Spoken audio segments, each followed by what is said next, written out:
सन 1580 का दौर था। दिल्ली का लाल किला अपने पूर्ण वैभव में था।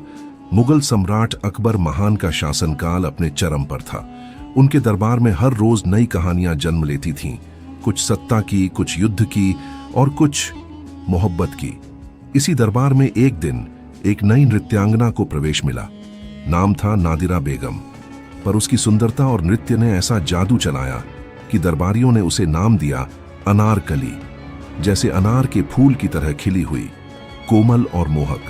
अनारकली की आंखों में वो गहराई थी जो समुंदर को भी शर्मिंदा कर दे। उसकी चाल में ऐसी नजाकत थी कि हवा भी रुककर उसे देखे। उसके पहले ही नृत्य में अकबर दरबार ठिठक गया। लेकिन जो सबसे ज्यादा ठिठका वो था युवराज सलीम। युवराज सलीम, अकबर का इकलौता वारिस, युद्ध में परिपक्व और स्वभाव में विद्रोही। उसके अंदर वो जोश था जो खून में उबाल लाता था और दिल में आग। लेकिन उस दिन दरबार में जब उसकी नजर अनारकली से टकराई, वो आग किसी और ही तरह से भड़क उठी। यह पहली मुलाकात थी, पर निगाहों ने कह दिया था कि कहानी शुरू हो चुकी है। राजमहल के भीतर एक गुलाम नर्तकी का युवराज से आंख मिलाना कोई साधारण बात नहीं थी, पर मोहब्बत कहाँ किसी नियम की पाबंद होती है। सलीम ने पहली बार महसूस किया कि सत्ता से बढ़कर कुछ और भी है, दिल की आवाज। दरबार में अनारकली का आना अब आम बात हो गई थी। हर महफिल में उसका नृत्य, हर रात उसका नाम। लेकिन हर बार एक जोड़ी आंखें सबसे पहले उसे खोजती, सलीम की। सलीम का सेवक और मित्र हकीम अली उसकी इस बदलती हुई हालत को देख रहा था। उसने कई बार समझाने की कोशिश की, शहजादे, ये आग मत जलाओ, ये मोहब्बत तुम्हें तख्त से दूर कर देगी। लेकिन सलीम सिर्फ मुस्कुराकर कहता, अगर तख्त मोहब्बत से बड़ा है तो मुझे वो तख्त नहीं चाहिए। उधर अनारकली भी खुद को बदलते हुए देख रही थी। वो जो पहले सिर्फ एक कलाकार थी, अब उसका दिल भी किसी के लिए धड़कने लगा था। लेकिन वो जानती थी कि ये रास्ता आसान नहीं। एक गुलाम नर्तकी की मोहब्बत एक बादशाह के बेटे से, इतिहास ने शायद ही कभी ऐसा रिश्ता कबूल किया हो। एक रात जब चांदनी दरबार के आंगन में बिखरी थी और अनारकली फूलों के बाग में बैठी थी, सलीम पहली बार उससे अकेले मिला। तुम्हारा नाम अनारकली क्यों रखा गया? सलीम ने पूछा। अनारकली मुस्कुराई, शायद इसलिए कि जब जज्बात भीतर पकते हैं तो चेहरे पर रंग चढ़ते हैं। सलीम ठहर गया। उसकी बातों में शायरी थी, दर्द था और मोहब्बत भी। उस पल हवाओं ने कसम खाई, ये मोहब्बत अब सिर्फ एक कहानी नहीं रहेगी, ये इतिहास बनेगी। लेकिन जैसे ही सूरज उगता है, सच्चाइयों की रोशनी अंधेरे की हकीकत उजागर करती है। इस मोहब्बत की राह में क्या क्या कांटे बिछे हैं, ये अभी किसी को नहीं पता। पर एक बात तय थी, सलीम और अनारकली की पहली मुलाकात एक तूफान का संकेत थी। मोहब्बत जब पहली बार दिल में दस्तक देती है तो शोर नहीं करती, वो धीरे धीरे रूह में उतरती है। जैसे कोई इत्र चुपचाप हवा में घुल जाए और चारों तरफ उसकी खुशबू बिखर जाए। सलीम और अनारकली की मोहब्बत अब उसी दौर में थी। दरबार की महफिलें अब उनके लिए बस बहाना बन चुकी थीं। अनारकली का नृत्य अब सलीम की आंखों के लिए था और सलीम की नजरें हर बार वही सवाल करती थीं, क्या तुम भी मुझे वैसे ही चाहती हो? हर नजर का जवाब अनारकली की मुस्कान में मिलता, एक हां जो किसी शब्द में नहीं कही गई थी पर महसूस की जा सकती थी। लाल किले के पीछे एक बाग था, आम दरबारियों से छुपा हुआ, जहां सिर्फ खास लोग ही जा सकते थे। उसी बाग में अब अक्सर दो साए मिलने लगे थे, गुलाबों की खुशबू, चांद की रोशनी और ठंडी हवा। ये सब उनके प्यार के गवाह बन चुके थे। एक शाम जब अनारकली ने एक सफेद अनार के फूल को देखा, उसने उसे तोड़ा और सलीम को थमा दिया। ये फूल तुम्हारे लिए, उसने कहा। सलीम ने हल्की मुस्कान के साथ पूछा, क्यों? ये ही क्यों? अनारकली ने धीरे से कहा, क्योंकि सफेद फूल बेगुनाही और सच्चाई की निशानी होते हैं, और मेरी मोहब्बत भी ऐसी ही है, बगैर किसी ख्वाहिश के, बस सच्ची। सलीम की आंखें नम हो गईं। वो शहजादा था, मगर उस पल सिर्फ एक आशिक था। लेकिन प्रेम जितना सुंदर होता है उतना ही नाजुक भी होता है। दरबार में कई निगाहें थीं जो इस खिलती मोहब्बत को देख रही थीं। कुछ जल रही थीं, कुछ सोच रही थीं और कुछ इंतजार कर रही थीं इस रहस्य के उजागर होने का। रुखसाना बेगम, एक अन्य नर्तकी जो अनारकली की बढ़ती लोकप्रियता से ईर्ष्या करती थी, सबसे पहले समझ गई कि यह सिर्फ कला की कद्रदानी नहीं, कुछ और है। वो दरबार के कुछ सिपह सालारों और खानसामों से बातें उगलवाने लगी। शहजादा किससे मिलता है, कब जाता है उस बाग में? रुखसाना के दिल में जलन थी, और जलन अक्सर बर्बादी की वजह बन जाती है। शहजादा अब उतना विद्रोही नहीं रहा था। वो शांत रहता, उदास कम, मगर खोया खोया जरूर। पिता अकबर को यह बदलाव खलने लगा था।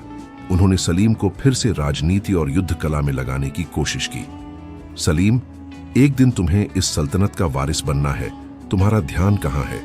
अकबर ने पूछा। सलीम ने झुककर कहा, जहां सल्तनत है वहां जरूर दिल होना चाहिए, और मेरा दिल अब कहीं और है। अकबर ने यह जवाब सुना, मगर उसकी गहराई को नहीं समझा। एक रात अनारकली को महल के रेशमी तकिए के नीचे एक कागज मिला, एक छोटा सा खत जिसमें सिर्फ 4 शब्द थे, कल वही बाग वही चांदनी। वो खत सलीम का था। अनारकली ने उसे अपने दिल के पास रखा और सो गई। मोहब्बत अब खतों में उतरने लगी थी। उस रात की मुलाकात कुछ और ही थी। बाग में सलीम ने नजरें मिलाकर कहा, अनारकली, अगर मैं तुझसे कहूं कि मेरे साथ चल, इस दरबार, इस सल्तनत, इस नाम से दूर, तो क्या तू चलेगी? अनारकली ठहर गई। उसकी आंखों में ख्वाब थे, लेकिन जमाने की हकीकत भी। शहजादे, मेरी मोहब्बत बागों में सांस ले सकती है, लेकिन दरबार की दीवारें उसे कुचल सकती हैं। मैं चल तो दूं, पर क्या आप पूरी जिंदगी अपना तख्त छोड़ पाओगे? सलीम खामोश हो गया। उसे पहली बार एहसास हुआ कि यह सिर्फ दिल की बात नहीं, ये पूरी दुनिया के खिलाफ जाने की बात थी। मोहब्बत अब परवान चढ़ रही थी, लेकिन उसकी हवा में तूफान की भनक भी आने लगी थी। एक आग दिलों में लगी थी, पर अब वो आग दरबार की दहलीज तक आने वाली थी। जहां मोहब्बत फूलों की तरह खिलती है, वहीं हर फूल के नीचे छुपे होते हैं कांटे, चुभन देने को तैयार। सलीम और अनारकली की मोहब्बत अब गुलाब बन चुकी थी, लेकिन दरबार की हवा अब उन कांटों से भरने लगी थी। रुखसाना बेगम अब चुप बैठने वाली नहीं थी। उसने तय कर लिया था कि अनारकली की परछाई भी दरबार से मिटा देगी। एक दिन वो सीधे चली गई महल की सबसे ताकतवर महिला महारानी हमीदा बानो बेगम के पास।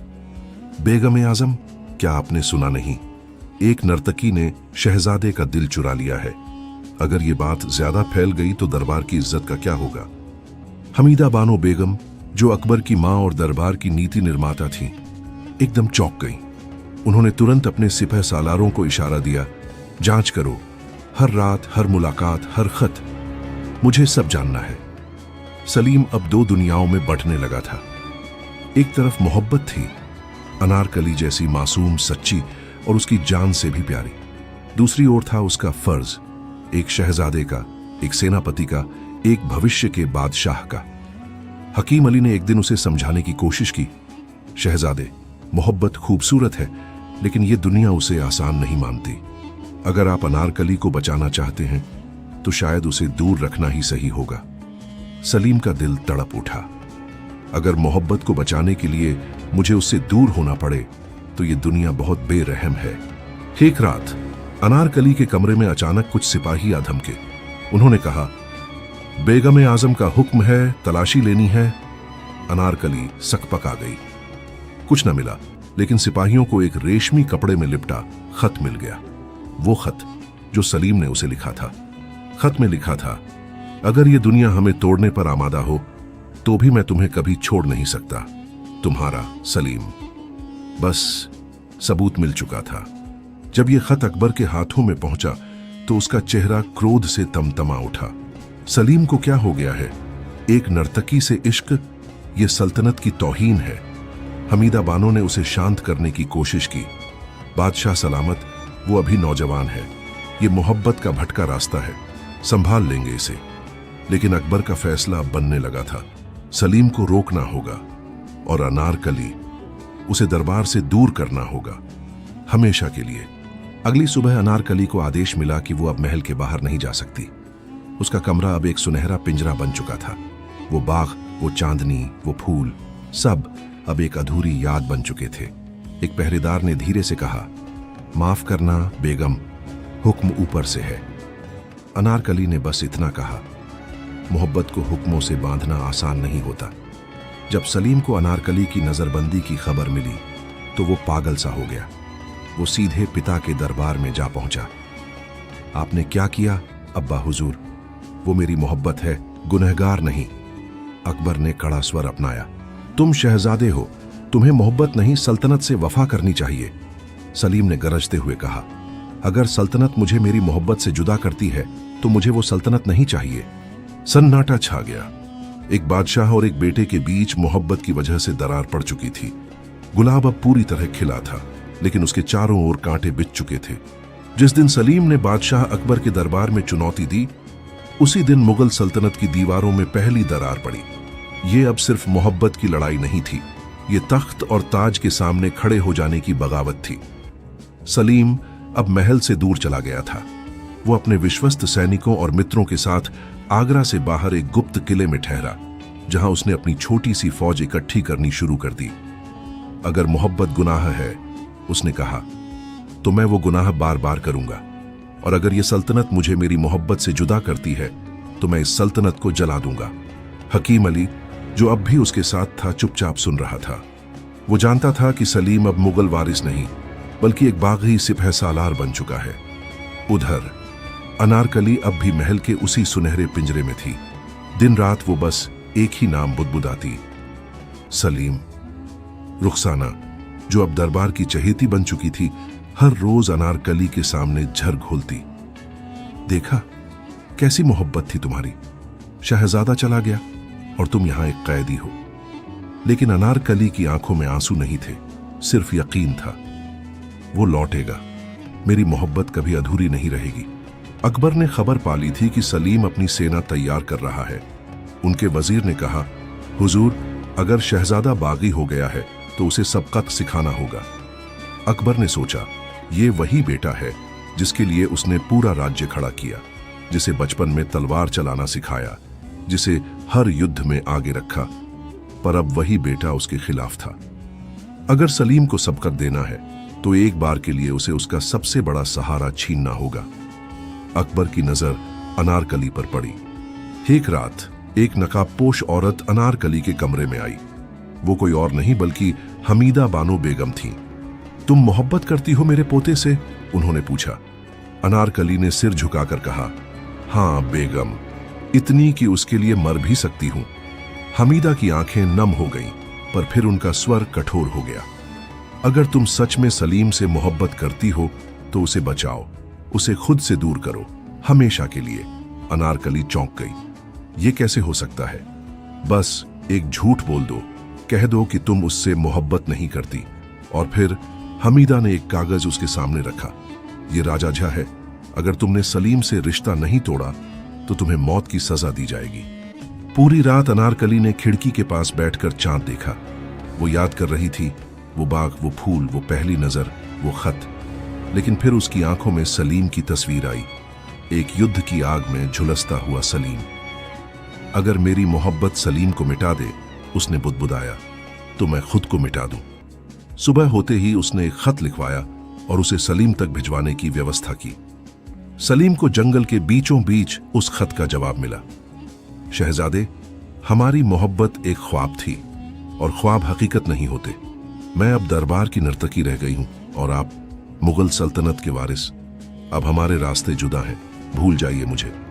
अनारकली। सलीम का दिल फट पड़ा। उसने खत को देखा, फिर तलवार निकाल ली और एक पेड़ पर जोर से वार किया। ये झूठ है, वो चिल्लाया। पर मोहब्बत में सबसे खतरनाक जहर होता है शक, और अब वो सलीम की रगों में उतरने लगा था।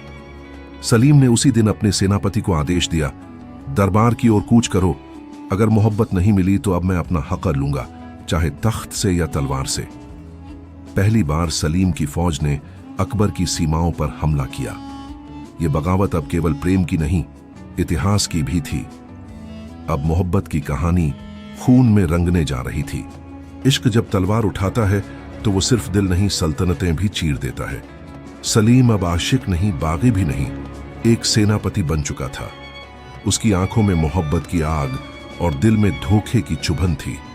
उसे लगता था कि अनारकली ने उसे छोड़ दिया और अब उसे सबक सिखाना है इस पूरे जहान को। छोटे छोटे राजाओं, विद्रोही अमीरों और कुछ नाराज सरदारों को सलीम ने अपने साथ मिला लिया था। हम अकबर के खिलाफ हैं, पर हम किसी और बादशाह के लिए नहीं लड़ेंगे, एक सरदार ने कहा। सलीम ने तलवार उठाकर कहा, मैं बादशाह नहीं बनना चाहता, मैं वो चाहता हूं जो मेरा है, मेरी मोहब्बत, मेरा इंसाफ। अगर दरबार मोहब्बत को गुनाह मानता है तो फिर मैं गुनहगार ही सही। अकबर को जैसे ही विद्रोह की खबर मिली, उसने तुरंत सेनापति राजा मान सिंह और अपने सबसे वफादार सिपह सालार अबुल फजल को बुलाया। सलीम को समझाओ, उन्होंने कहा। अगर नहीं माना तो फिर वही होगा जो हर बागी के साथ होता है। अबुल फजल ने एक बार कहा, शायद मोहब्बत से उसे बदला गया है।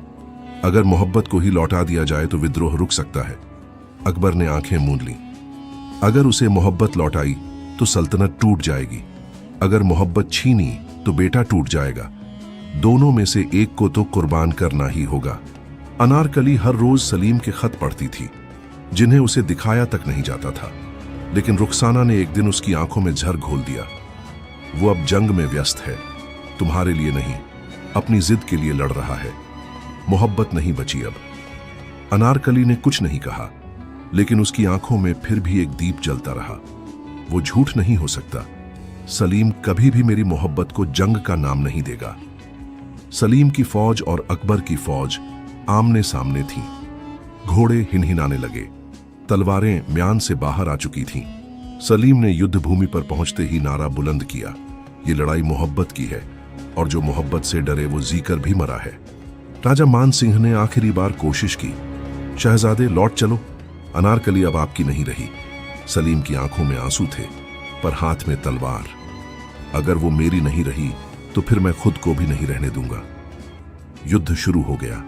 पहली बार बाप बेटा आमने सामने तलवारें लिए खड़े थे, एक तख्त के लिए, एक तन्हा दिल के लिए। घंटों तक लहू बहता रहा। कई सैनिक मारे गए, कई घायल हुए। सलीम की तलवार बेजोड़ थी, पर संख्या में वो कमजोर था। वो जूझता रहा, लड़ता रहा, जैसे हर वार के साथ अपनी मोहब्बत को पुकार रहा हो। जंग के बीच एक संदेश अनारकली तक पहुंचा। अगर सलीम नहीं रुका तो उसे युद्धबंदी बनाकर तख्त से बेदखल कर दिया जाएगा, और तुम्हें सलीम की मौत के साथ जिंदा दफन कर दिया जाएगा। अनारकली कांप उठी। वो जानती थी सलीम नहीं रुकेगा, और अगर उसने कुछ नहीं किया तो उनका इश्क इतिहास बनकर मिट जाएगा। अगली सुबह जब युद्ध फिर से शुरू होने वाला था, एक पालकी सलीम के शिविर में पहुंची। उसमें बैठी थी अनारकली। सलीम उसे देखकर हैरान रह गया। तुमने तो लिखा था कि तुम मुझसे मोहब्बत नहीं करती। अनारकली ने उसकी आंखों में देखा। मैंने झूठ बोला था तुम्हें बचाने के लिए, पर अब अगर मैं चुप रही तो ये मोहब्बत भी मिट जाएगी, और तुम भी। सलीम की आंखों से आंसू बह निकले। तो क्या अब हम एक हैं? उसने पूछा। अनारकली ने सिर झुका दिया। अभी नहीं, लेकिन आखिरी बार के लिए मैं तुम्हारे साथ हूं। अभी जंग रुकी नहीं थी, पर एक बार फिर दिल धड़कने लगा था। अब आगे क्या होगा? मोहब्बत जब अपनी आखिरी सांसें गिनती है, तब या तो वो मिट जाती है या अमर हो जाती है। सलीम और अनारकली की मोहब्बत अब उस अंतिम मोड़ पर थी जहां जिंदगी और मौत के बीच एक दीवार खड़ी थी, और उस दीवार पर लिखा था, फरमान ए अकबर। जब अनारकली ने युद्ध के बीच सलीम से मुलाकात की, तब पूरी सल्तनत कांप उठी थी। अकबर तक ये बात तुरंत पहुंची। दरबार बुलाया गया। सभी अमीर, उमरा, वजीर और खास लोग मौजूद थे। अकबर ने सबके सामने घोषणा की, शहजादा सलीम ने नाफरमानी की है, सल्तनत के खिलाफ तलवार उठाई है, और अनारकली, एक तवायफ जिसने मुगल घराने को बदनाम किया, उसकी सजा तय है, जिंदा दफन। पूरा दरबार स्तब्ध रह गया। कोई बोल नहीं पाया। हमीदा बानो बेगम ने धीरे से कहा, जहां अपना आप एक इश्क को सजा दे रहे हैं, ऐसा ना करें। लेकिन अकबर अब बादशाह नहीं, एक टूटे हुए पिता थे।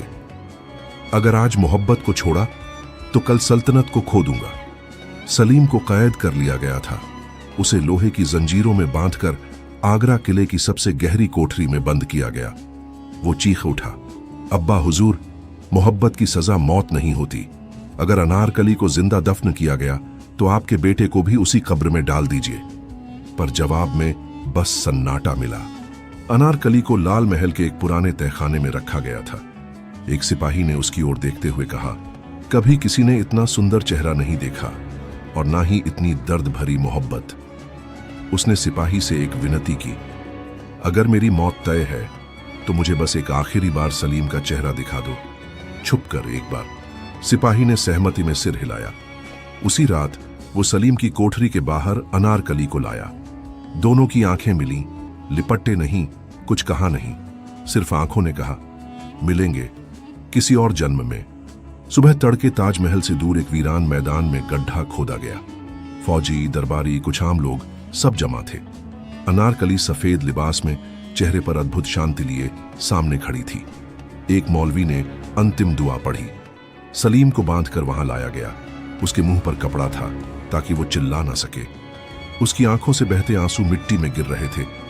अनारकली ने एक आखिरी बार उसकी तरफ देखा। उसकी आंखों में कोई डर नहीं था, सिर्फ मोहब्बत। मुझे गर्व है कि मैंने इश्क किया, उसने कहा, और अगर मेरी मौत से ये इश्क अमर हो तो मैं हंसकर मिटने को तैयार हूं। अनारकली को गड्ढे में उतारा गया। उसके चारों ओर पत्थर और ईंटें लगाई गईं। ऊपर से धीरे धीरे मिट्टी डाली जाने लगी। हर फावड़ा, हर कुदाल एक चीख बनकर सलीम के दिल में ढंसती गई। और फिर सन्नाटा। अनारकली की सांसें मिट्टी में दब गईं। उस रात एक अफवाह फैली कि अनारकली की मौत सच्ची नहीं थी। कुछ कहते हैं कि हमीदा बानो बेगम ने एक योजना बनाई थी। अनारकली की जगह एक अन्य स्त्री को दफन किया गया और असली अनारकली को रातों रात काबुल भेज दिया गया। कोई प्रमाण नहीं था। लेकिन वर्षों बाद सलीम जब बादशाह जहांगीर बना, उसने एक मकबरा बनवाया लाहौर में।